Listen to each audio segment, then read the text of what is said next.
누가복음 12장 1절에서 3절 말씀을 함께 읽겠습니다. 그 동안에 무리 수만 명이 모여 서로 밟힐 만큼 되었더니 예수께서 먼저 제자들에게 말씀하여 이르시되 바리새인들의 누룩 곧 외식을 주의하라. 감추인 것이 드러나지 않을 것이 없고 숨긴 것이 알려지지 않을 것이 없나니 이러므로 너희가 어두운 데서 말한 모든 것이 강명한 데서 들리고 너희가 골방에서 귀에 대고 말한 것이 지붕 위에서 전파되리라. 아멘. 오늘 하루도 그리스도 예수의 성품을 닮아가는 삶이 되시기를 주님의 이름으로 축복합니다. 유치원에서 장난감을 가지고 노는 아이들에게 선생님이 다가와서 이렇게 얘기합니다. 자, 이제 그만 놀고 장난감을 치우세요. 이렇게 얘기하자 두 분류의 아이들이 생겨났습니다. 한 분류의 아이들은 선생님이 이야기를 하든 말든 계속해서 어지럽히며 놀다가 비로소 선생님이 나타날 때 열심히 정리하는 척하는 아이들입니다. 아니면 또 선물을 주거나 무엇을 주어서 보상을 위해서 열심히 정리하는 아이들이 있습니다. 그런데 반면에 한 분류의 아이들은 선생님이 계실 때나 계시지 않을 때나 선생님이 말씀하시면 그 말씀에 따라서 열심히 장난감을 치우는 아이들입니다. 물론 후자의 경우에 해당나는 아이들이 좀 더 성숙한 성품을 가지고 있다고 할 수 있습니다. 우리의 신앙도 마찬가지인 것 같습니다. 사람들에게 칭찬받기 위해서 봉사를 하거나 예배를 드리거나 기도하거나 금식하며 헌금 생활하는 것은 예수님께서는 분명히 외식이라고 말씀하십니다. 오늘 우리의 신앙의 모습은 어떻습니까? 보이진 않지만 언제나 우리를 지켜보시는 살아계신 하나님 앞에서 변함없이 행하는 신실한 그리스도인으로 살아야 되는 것입니다. 오늘 말씀은 예수님께서 하나님과 사람에게 무엇인가를 숨기려는 바리새인들의 위선을 지적하고 있는 말씀입니다. 앞서 예수님은 바리새인 집에서 그와 함께 식사를 하셨습니다. 그때 손을 씻지 않고 식사하는 예수님의 행동을 이상히 여긴 이 바리새인에게 예수님은 형식주의에 사로잡혀 있음을 책망하셨습니다. 그 이야기를 들은 한 율법교사가 항의하자 이 율법교사들의 행위에 대해서도 지적하십니다. 그 일로 예수님과 종교 지도자들 사이에 갈등이 심화되었습니다. 그런 동안에 수많은 무리가 밟힐 정도로 모여들기 시작합니다. 아마도 이 바리새인들과 율법교사들에 대한 예수님의 비판적인 말씀이 그들의 호기심을 자극하여서 앞으로 어떻게 상황이 전개될지 보려고 많은 사람들이 몰렸을지도 모릅니다. 이때 예수님께서는 제자들을 불러 말씀하십니다.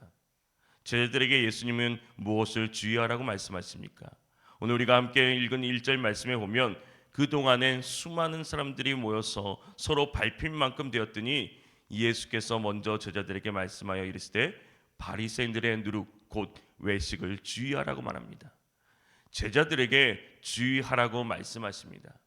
바리새파 사람들의 누룩 곧 위선을 주의하라는 말씀입니다. 예수님께서 유다 지도자들의 그 누룩을 경계하라고 말씀하신 것은 다른 복음서에도 나타납니다. 오늘 말씀과 마태복음 16장 그리고 마가복음 8장에서는 누룩을 나쁜 의미로 사용되었습니다. 반면에 마태복음 13장에서는 좋은 의미로도 표현되고 있습니다. 이와 같이 누룩은 좋은 의미로도 또 나쁜 의미로도 사용됩니다.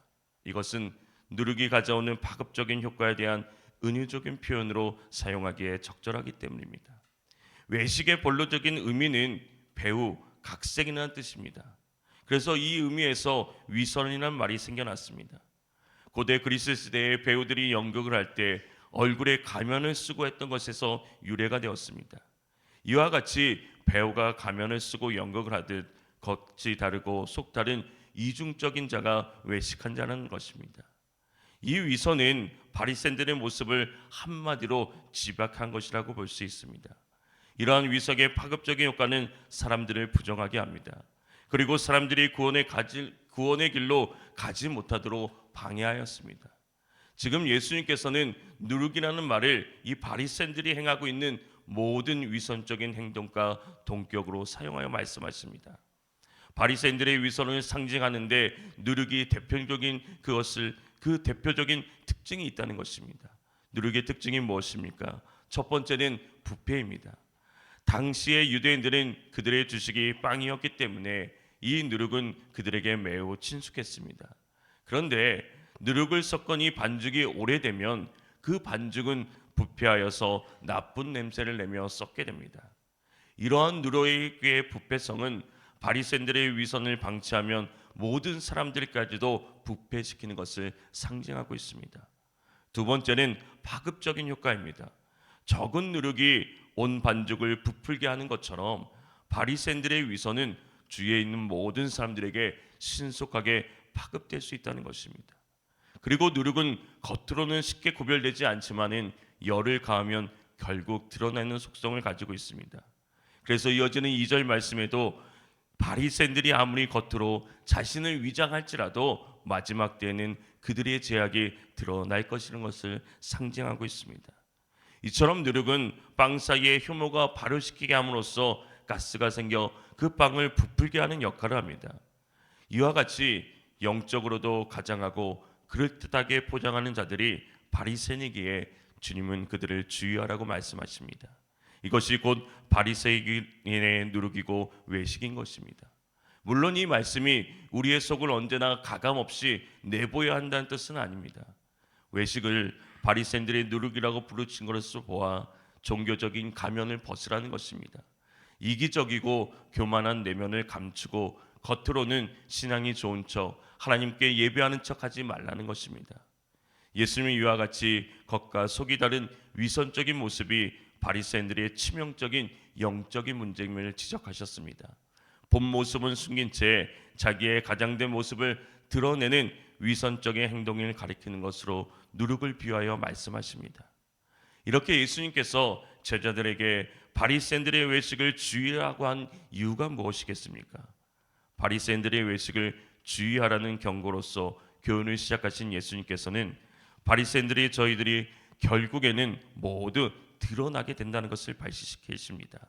2절 말씀에 가려놓은 것이라고 해도 벗겨내지지 않을 것이 없고 숨겨놓은 것이라 해도 알려지지 않을 것이 없다고 말씀합니다. 이 말씀에서 감추어진 것, 가려놓은 것, 바리새인들의 이 외식의 순교적인 그 부패함을 말합니다.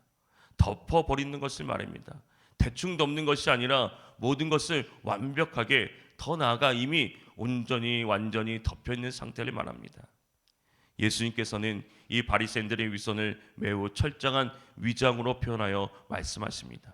그러나 아무리 철저한 위장이라도 결국 마지막 때 하나님 앞에서는 드러날 수밖에 없다는 것입니다. 마지막 때에는 바리새인들의 모든 위선이 하나님의 그 심판 가운데 드러나게 되는 것입니다. 하나님에 의해서 그 감추온 것이 드러나게 되는 것을 보여주고 있습니다. 바리새인들이 아무리 그들의 죄악을 외식으로 위장할지라도 마지막 때에 하나님의 심판에 의해서는 반드시 드러내고 만다는 사실입니다. 이어지는 3절 말씀에서도 예수님의 앞선 말씀과 마찬가지로 어둠과 강명 그리고 골방과 지붕의 표현을 통하여서 대조적인 사실을 반복하여서 말씀하며 강조하고 계십니다. 어둠과 강명은 앞선 2절 말씀에 감추인 것과 드러냄을, 또한 골방과 지붕은 숨은 것과 알려짐을 대구를 이루고 있습니다. 어려움은 매우 다양한 의미의 상징을 보여줍니다. 오늘 말씀에서는 바리새인들이 철저히 감추어지고 위장된 죄악을 가리키고 있는 것입니다. 그리고 빛은 그 감추어진 죄악이 드러나는 것을 상징합니다. 어둠 속에서 행하였던 일들은 빛이 비치는 순간 다 드러날 수밖에 없습니다. 은밀하게 했던 말이나 행동들도 언젠가는 밝혀지게 되는 것입니다. 또 수십 년, 또 수백 년이 지나서 밝혀지는 진실들도 있습니다. 세상에서 끝까지 밝혀지지 않는 그 진실들도 결국 하나님 앞에서는 모두 밝혀지게 되는 것입니다.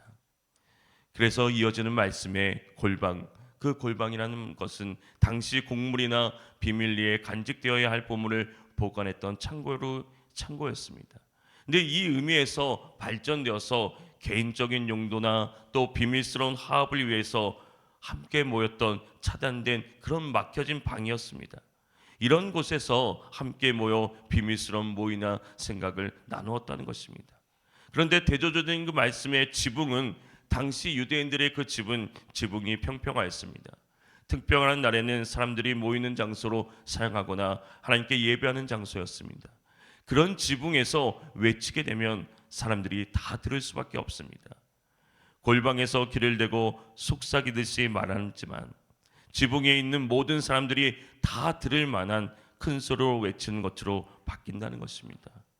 위선자들의 위선은 감추어지지 못하고 누구나 알게 드러날 것을 분명히 말씀하고 있습니다. 결국 비밀스러운 모이나 생각들이 마지막 때에 하나님의 심판에 의해서 공적으로 드러나며 선포되게 됩니다. 겉과 속이 다른 이 바리새인들의 위선적인 삶을 주의하라는 예수님의 말씀은 역으로 언행일치의 삶에 대한 주문으로 의미합니다. 예수님께서 특별히 그것을 주의하라고 말씀하신 이유는 감춘 거나 숨긴 것은 드러나 알려지지 않을 것이 없기 때문입니다. 예수님의 승천 이후 제자들이 주님이 맡겨주신 그 사역을 하며 나아갈 때 그들이 전하는 복음도 어두운 데서 말하든 골방에서 길을 대고 은밀하게 말하든 그 모든 것들은 그들의 삶을 통해서 그들의 말씀을 전하는 것을 통해서 밝은 데서나 지붕 위에서 전파하는 것처럼 온전히 드러나게 되었습니다. 그래서 위선이 아닌 언행일체의 강령은 매우 중요한 것입니다. 특히 심판의 때에 감추어진 모든 것이 하나님 앞에 드러나고 우리가 행한 선과 악에 따른 심판이 있기에 오늘 우리도 주의해야 되는 것입니다. 예수님께서 바리새파 사람들의 그 위선을 지적하셨습니다. 그들의 말과 행동이 전혀 달랐기 때문입니다. 사람들 앞에서는 거룩하고 믿음이 좋은 것처럼 행동하였지만 하나님의 말씀대로 사랑하지 않고 심지어 가난한 자들의 것을 착복하고 그들의 배를 불리는 이중적인 모습이었습니다. 그래서 예수님께서는 그들의 위선을 주의하라고 말씀하신 것입니다. 오늘 우리의 속에서 너나 할 것 없이 바리새인의 외식이 잠재해 있는 영적 사실을 자각해야 됩니다. 바리새인들의 누루 곧 외식을 주의하라는 이 말씀을 오늘 우리가 기억하면서 하나님께서 지켜보고 계심을 알아야 되는 것입니다. 사랑하는 성도 여러분, 그리스도인은 겉으로 좋아 보이는 사람을 일컫는 말이 아닙니다. 하나님의 말씀대로 실천하며 행동하는 사람입니다. 사람들 앞에서는 위선이 드러나지 않을 수 있지만은 하나님께서는 중심을 아시고 판단하십니다. 하나님께서 우리를 지켜보시니 숨길 것이 없고 하나님께서 알지 못하는 것이 없으십니다. 오늘 우리가 하나님 앞에서 어떤 마음을 가지고 살아가야 하겠습니까? 언제나 나의 중심을 모시고 나보다 나를 더 잘 아시는 하나님 앞에서 겸손함을 잃지 않고 살아가는 저와 여러분이 되시기를 주님의 이름으로 축원합니다. 하나님 아버지, 오늘 우리의 삶이 언제나 살아계시는 주님이 지켜보고 계신다는 사실을 기억하며 살아가는 삶이 되게 하여 주시옵소서. 바리새인들처럼 위선의 삶이 아닌 말씀대로 온전히 살아가는 신실한 그리스도의 삶을 살아갈 수 있도록 지혜와 성령의 능력을 더하여 주시옵소서. 오늘 또 주님의 성품을 닮아가길 원합니다. 말씀대로 살아가길 원합니다. 주님 함께하여 주시옵시고 주님의 성품 책임감을 깨달아 알게 하여 주시옵소서. 살아계신 하나님께서 우리의 모든 것을 알고 계신다는 그 사실을 기억하며 그리스도인답게 신실한 삶을 살아가게 하여 주시옵소서. 이 시간 간절히 기도하며 나갑니다. 부르시며 나갑니다. 주님, 우리의 부르심을 들으시고 응답하시고 역사하여 주시옵소서. 오늘 또 주님이 살아 역사하심을 보게 하여 주시옵소서. 예수 그리스도의 이름으로 기도합니다. 아멘. 오늘 우리가 말씀을 기억하면서 오늘 우리가 위선적인 신앙에 빠지지 않게 하옵소서. 우리 교회가 신실한 믿음으로 복음을 드러내게 하옵소서. 이 세상이 하나님의 심판이 있음을 알게 하옵소서. 주님의 이름을 간절히 부르며 기도하며 나아가겠습니다.